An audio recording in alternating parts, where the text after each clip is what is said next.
त्यांनी करून द्या ना, आमची केस खोटी आहे, बाहेर खोटा आहे, बाहेर तुमचा अर्ज अर्ज नाही अर्ज नाही.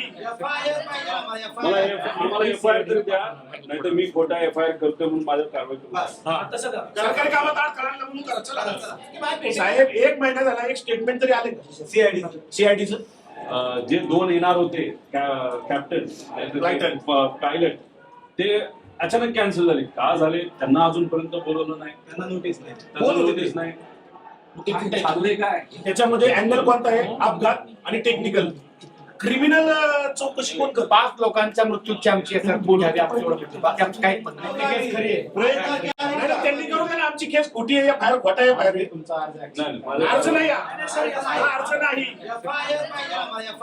आम्हाला एफआयआर तरी द्या, नाहीतर मी खोटा एफआयआर करतोय म्हणून माझ्यावर कारवाई करू. सरकारी कामात आड करायला म्हणून करा. चला आपण सीआयडीला भेटले नाही का त्यांच्या इन्व्हेस्टिगेशन साहेब, 1 महिना झाला, एक स्टेटमेंट पोलीस साहेब, 1 महिना झाला, एक स्टेटमेंट तरी आले सीआयडीचं. बरं आम्हाला सांगा, सीआयडी बरोबर तुम्हाला माहित नसेल कोणाला बोलवलं सीआयडी नाही.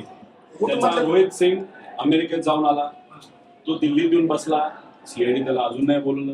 विके सिंग जो मालक आहे त्याला अजूनपर्यंत बोलवलं नाही. त्याच्याबरोबर मेंटेनन्स करणारा महाराष्ट्रात बसणारा जो त्यांचा माणूस आहे त्यालाही अजून बोलवलं नाही. सीसीटीव्ही बद्दल फक्त इथले गोळा केलेत त्यांनी आम्हाला कळालं.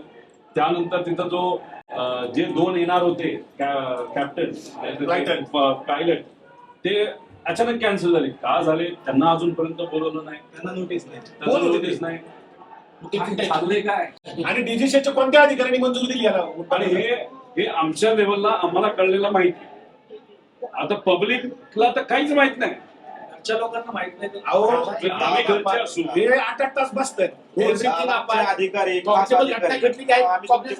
गव्हर्नमेंट प्रेझेंटेशन दिल्लीत दाखवले, मुंबईत दाखवले, ते मोगम नाही साहेब. आणि ठीक आहे मी प्रेझेंटेशन केलं, चुका केल्या, मला काउंटर फ्री केलं. बारामतीमध्ये पुढे जर आम्हाला साहेब, आमचा एफआयआर सीआयडीला द्या ना. तुमच्यावर काय करस्पॉन्डन्स झाला का सीआयडीचा? मी देशाच्या साहेबांच्या ऑफिसला पाठवले, डीजीसीला पाठवले. आम्ही एव्हिएशन मंत्री तिथं नसावेत असं म्हणत असलो तरी त्यांच्या मंत्रालयाला मी पाठवलेलं आहे. हे एव्हिएशन मिनिस्टरच्या डीजीसी त्याला व्हीएसआर कंपनी जी आहे त्याचे आणि त्या डीजीसी जी पार्टी आहे त्याचे जे प्रमुख आहे त्यांचं कमर्शियल रिलेशनशिप आहे. म्हणून व्हीएसआरला वाचवत आहे. व्हीएसआरला म्हणून वाचवत आहे. आणि मग आमचं म्हणणं आहे तुम्ही त्याच्या व्हीएसआरच्या विरोधात एफआयआर घेत नाही, तुम्ही सुद्धा वाचवा. आणि चालू तपास जे सांगताय तुम्ही साहेब, त्याच्यामध्ये अँगल कोणता आहे? अपघात आणि टेक्निकल. क्रिमिनल चौकशी कोण करत? 5 लोकांच्या मृत्यूची आमची बोल घ्यावी आपण एवढं म्हणतो. बाकी आमचं काहीच म्हणणं नाही. सिंपल एकदम. 5 लोक मयत झाले एका ऍक्सिडेंट मध्ये. आमची ऍक्सिडेंटची एफआयआर आणि आमची एफआयआर कुठे तपासामध्ये काही येऊ दे पुढे. नाही तर सीआयडीला वर्ग करा. सीआयडीचा एफआयआर वर्ग करायचं. गुन्हा दाखल व्हायचा 1 महिना झाला साहेब, 1 महिना. दाखल त्यांनी केलंच नाही तर आम्ही काय तर साहेब, सीबीआय मध्ये आता सुद्धा आपण बोलतोय, आता आपण बोलत असताना 7,000 पेक्षा जास्त केस प्रलंबित आहेत. 2600 केसेस 10 वर्षाला प्रलंबित आहेत.